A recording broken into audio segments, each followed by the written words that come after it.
Hello, everybody. Welcome back to my channel. We have the most amazing, renowned, and respected Nutan Pandit with us. And as you can all see and know and have heard about the fancy jargon of Lamaze. So she seems to know it all when it comes to childbirth and Lamaze education. Having studied sociology and journalism, being trained at National Childbirth Trust at London and at Breastfeeding Promotional Network of India, she happens to be one of the most renowned and respected experts when it comes to Lamaze and childbirth.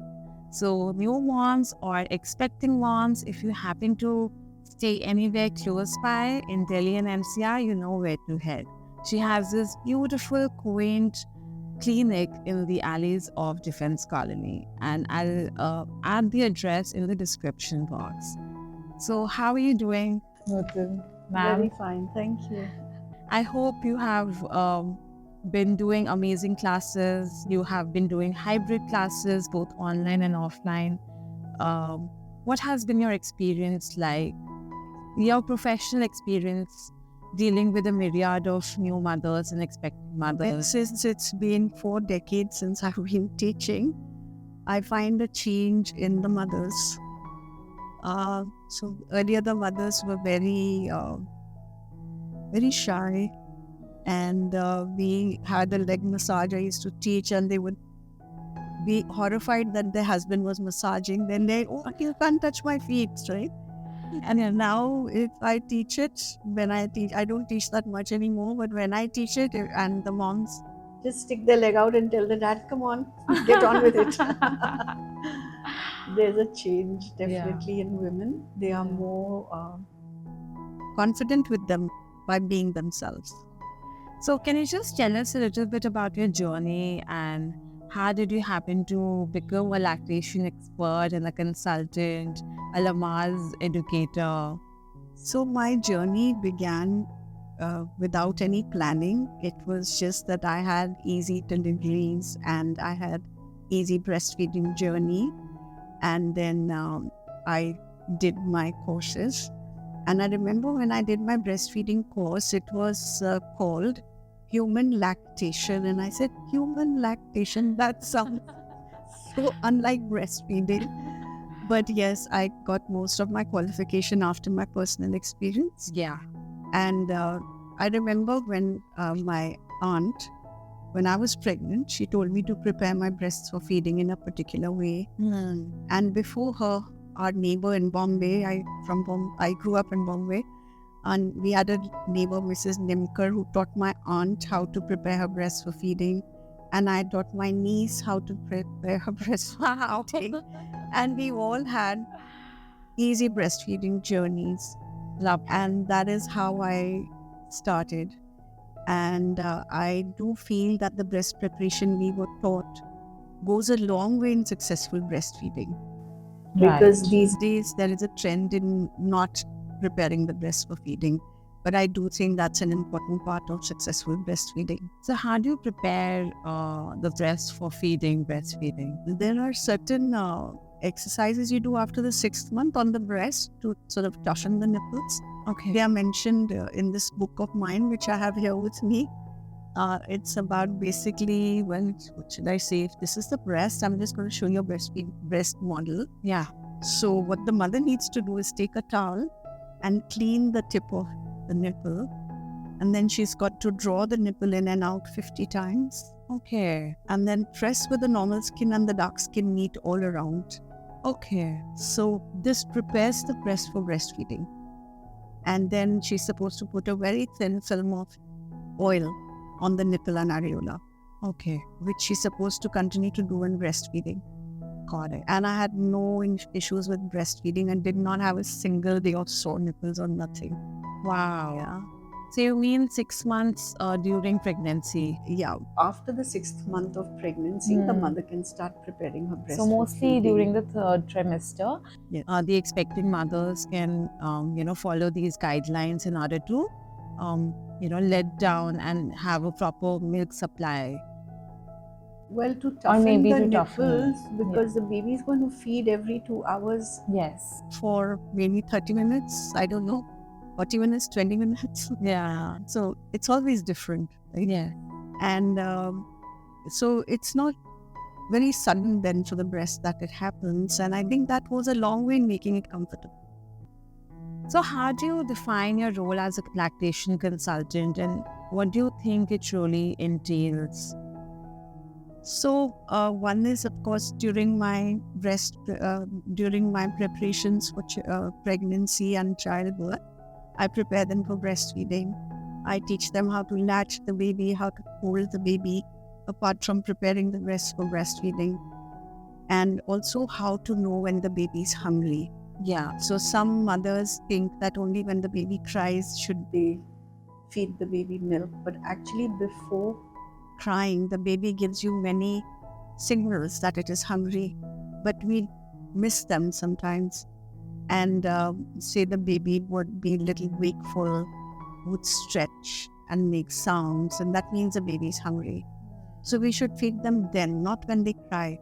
Yeah. Because when they cry, crying is a late cue that the baby is hungry, and the baby is also tired because it's been trying to tell you I'm hungry and you're not listening. So it has just a little bit of milk to satisfy its hunger pangs and then falls off to sleep.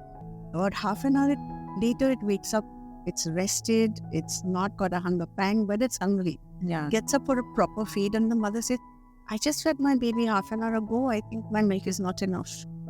It's not that. Actually, we are missing the cues the baby's hungry. So if we feed them when they're giving us the cues, then our breastfeeding journey is smoother and nicer. But how do you really recognize and identify the baby cues? So How does a baby sometimes communicate? The baby will open its mouth and turn from side to side. Okay. And that's also another cue. Sometimes this is a cue, but I don't like to talk of it much because babies often suck their fingers or thumbs to comfort themselves. But also the baby doing that is supposed to be a cue the baby is hungry. But I think it is also sometimes them comforting themselves. So it's more the mouthing. Yeah. Mouthing. They open the mouth and turn the head from side to side. And stretching, being wakeful, making squeaky sounds. Those are the cues the baby is hungry. Yeah. Understood. We are talking of an infant here. We are talking of an infant. Yeah. And a newborn. Because otherwise they sleep most of the time. Yes, that's true. Yeah. So how does Lamar's childbirth education has complemented your work as a lactation consultant? And what do you think it has reaped in terms of rewards and recognition for you? I don't know about rewards and recognition, but I think it has helped moms because even if they don't come to my classes and they read my book, they get a lot of guidance. Yes. And so I think, and I'm really happy that they can have that available to them if they want it. And they can benefit from it. So I feel strongly about breastfeeding being really good for the baby because when the baby is in the womb, it gets nourishment through the placenta. After the baby is born, the placental hormones take a few days to get expelled from the body. So until then, there is no milk. There's still just the colostrum in the breast.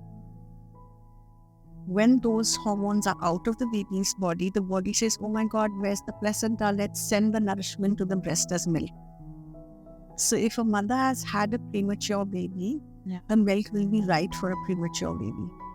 If your baby is full term, the milk will be right for a full term baby. If the baby is 6 months old, it will be right for a 6-month-old baby. So it is amazing that how the breast milk is customized to the needs of the baby. So I feel that is really the best and way above any formula feeding or any other kind of feeding. Yeah. You mentioned that you have some books which are available for the pregnant women. Can you also throw some light on your books that you have written? So for me, my most favorite book I'm holding in my hand right now is called Pregnancy, the Complete Childbirth Book. And this is the revised and updated version of it. Got it. So it has most of the updated information in it. Yeah. And that's why this is the favorite to me of my books at the moment. I'm in the process of revising my other books as well, but it's a long and slow process. Yeah, writing a book and editing it is a different ballgame altogether. Yeah. But kudos to you. You are managing your home. You're doing your Lamaze classes. You're doing your workshops here. You're helping so many moms out there, expecting mothers, and you're writing books as well. So you're wearing a lot of feathers in your hat. We can't count the feathers though. So, in your opinion, Nutan ma'am, how do you think and why do you think is breastfeeding is so important for both the mother and the baby? Breastfeeding is excellent for the mother as well. For one, she loses weight, particularly if she feeds from one breast at one feed. Yeah. Because the end milk is the fat-rich milk, makes the mother lose weight and the baby gain weight. And if the baby has the fat-rich milk, it will also sleep longer and give the mother bigger gap before the next feed is demanded. Very important. Very. And it's amazing that breastfeeding now we find has stem cells in them. Oh, Milk has. oh, So stem cells will go and repair the body wherever it needs repair, be it the brain, be it the bone. wow. It is amazing. And that is also, it's also very important the baby feeds directly at the breast. Okay. Because when the baby feeds directly at the breast, there's a saliva backwash of the baby's saliva into the mother's body. And that gives the mother's body information on what the baby needs. So if the baby is thirsty, your body will add more water. If the baby looks like it's coming down with an infection, more antibodies will be added by your body. So this does not happen when we pump and give milk. So direct breastfeeding, it's really good for the baby. Also, breastfeeding takes care of the baby's emotional needs, physical needs, mental needs, because the baby feels so secure. Yeah. And the baby gets into a relaxed state of learning and observation. But if the baby is traumatized, as when I'm hungry, will my mother be there and feed me or not? Because the mother's looking at the clock and saying, not yet the time to feed. So the baby doesn't understand that. Baby doesn't understand discipline. The baby doesn't understand the time, the clock. All the baby knows is, I want my milk, but my mother's there and won't give it to me. Right? Right. So we must feed the baby on demand, Yeah. which can be totally crazy because sometimes when babies go through a growth spurt, they feed more often. They feed more often until the milk supply is stepped up. And once the milk supply is stepped up, they go back to bigger gaps between feeds. Okay. And that growth spurt can happen at any time. It can happen on day 6, week 6, month 6, we don't know. When it happens, the baby's going to feed.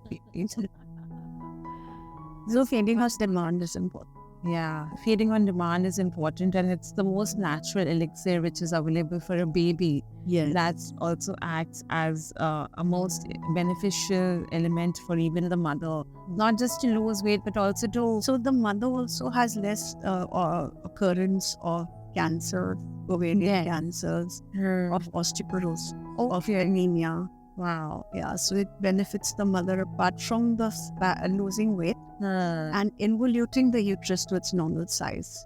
Okay. It also contracts the uterus to its normal size. Got it. So it benefits both the mother and baby tremendously. Correct. So, what do you think should be the timeline to breastfeeding? Like the WHO recommends 2 years of mandatory breastfeeding, and there's no negotiables when it comes to breastfeeding, according to the IMA's, Indian Medical Association, which states 6 months is mandatory for a baby to breastfeed, and that's also when there is maternity leave for a mother or for a woman. You can just feed from the comfort of your home, but when the office starts, it becomes very difficult for a working mother to, So I think 6 months exclusive breastfeeding every mother should try. Yes. Even if she gets unpaid leave for the 1 extra month or 2 extra months that she requires, it is worth it. Because in the long run, she'll require less baby sick leave. Yeah.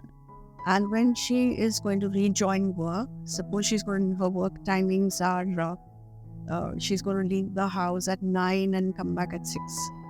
So between 9 and 6, 1 week before she resumes work, she should stop breastfeeding directly between 9 and 6. Okay. Gradually, her milk at that time will stop being formed and it will be formed more when she comes home and starts feeding. The body adjusts amazingly. And she should start adding weaning foods to the baby at 6 months. Yeah. And if she looks at something heavier like cereal based, so that gives the baby, longer stay time after a feed, so the baby can have stewed apples or mashed bananas, or we have actually some very nice baby food mix recipes that we share in our class. They are from BPNI and Government of India. Yeah. And they are excellent food mixes you can make at home for the baby. It's a dry powder you make, and whenever you need, you can add any liquid to it and feed. So if the mother is leaving the baby with any caregiver, she can leave that mix, and that caregiver can add either water or dal or milk or soup, anything to that liquid and feed it to the baby. To that powder and To feed that to powder the and baby. feed the baby. Yeah. Got it. Interesting. Thank you so much for sharing all your tips. We'll head to a more social aspect of a question that's stemming from, I think, all of our experiences and mostly all the mom communities who often experience this bias and the challenges and the struggles of breastfeeding in public. So how do you think we can cater to these challenges, and what do you think is the idea of fostering a more inclusive society to make it more breastfeeding friendly? Yes, this is a very new thing we've got from the West actually. In India, originally people were feeding all over the place. I mean, you would go in a train and there would be somebody breastfeeding, and you would go to the market and there would be somebody breastfeeding. Nobody thought anything about it. But nowadays, it's like you got to be proper and you got to cover yourself, and so in fact, we have made an Insta video on our Insta handle, which is Birthing Humans. Correct. And it shows you how you can use a simple chutney to feed in public, to make like a makeshift apron or cover for yourself so that you feed, and then you can back the chutney away back in your bag. And But But what are more your of thoughts? us should feed in public, because the Yeah. more we feed, the more people get used to seeing women feeding in public. Yes. And that is something we've got to bring back to our society, the normalness of it, and stop being conscious of it, or stop looking at it as something that's not proper. It is fine to feed in public. Yes. It's very normal process. It's a very natural process. Yeah. And women feel shy. We don't have nursing facilities in most of the public places. So, yeah, just a little message from Notan ma'am that it's all normal. We just need to make it a lot more normal, and we really don't need to look at a mother who's feeding from an indifferent perspective. So, can you also discuss some of the societal and cultural biases associated with breastfeeding, if you happen to have new mothers share their thoughts and perspectives with you? One big problem mothers have is when they come home with the baby, the mother-in-laws and the mothers will tell them, don't lie down and feed. The milk will go into the baby's ears and the baby will get a ear infection. That is something based on bottle feeding. When bottle milk goes anywhere else in the body, it irritates and causes an inflammation. But breast milk will actually take care of any inflammation there is. It gets absorbed into the body and doesn't cause any harm. So, when we did not have chemists around every corner and every village, if there was someone in a village that got conjunctivitis, they would seek out a lactating mother, take breast milk and use it as eye drops, and they would become all right. Oh, Yes, breastfeeding is full of antibodies. wow. And it's really good for the baby. And even if it gets into this ears, it's not going to cause an infection. In fact, it'll take care of any infection if there is. If there is. Another thing that mothers tell you is give one bottle at least, otherwise the baby will never get used to the bottle. So we really do not need to give a bottle. I mean, this is wrong that bottles and babies go together. It is being pushed, this image in our minds is being pushed by advertisements.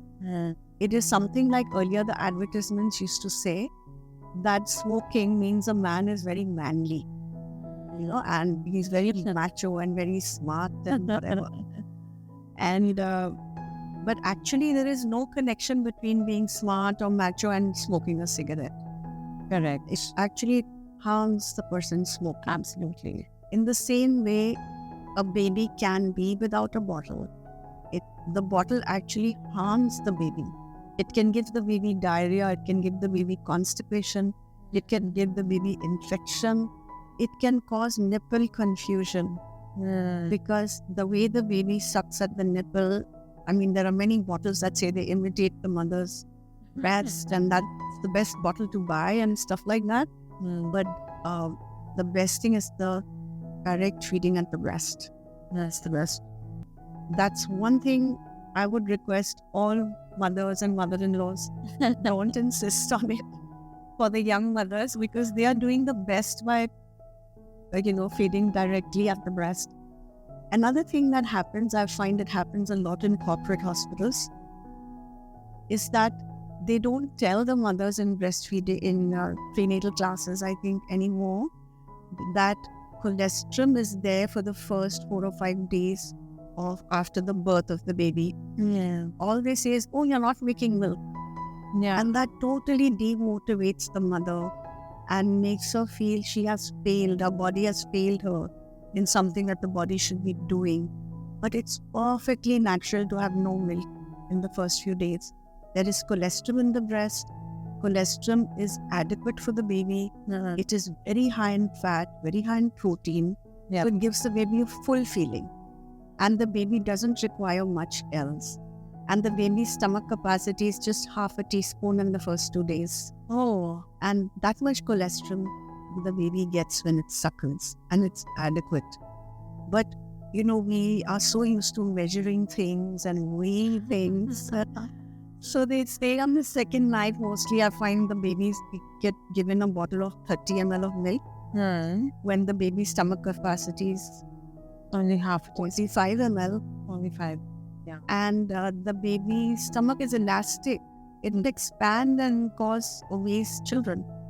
And you can sow the seeds of being obese right at birth by giving the baby a bottle first.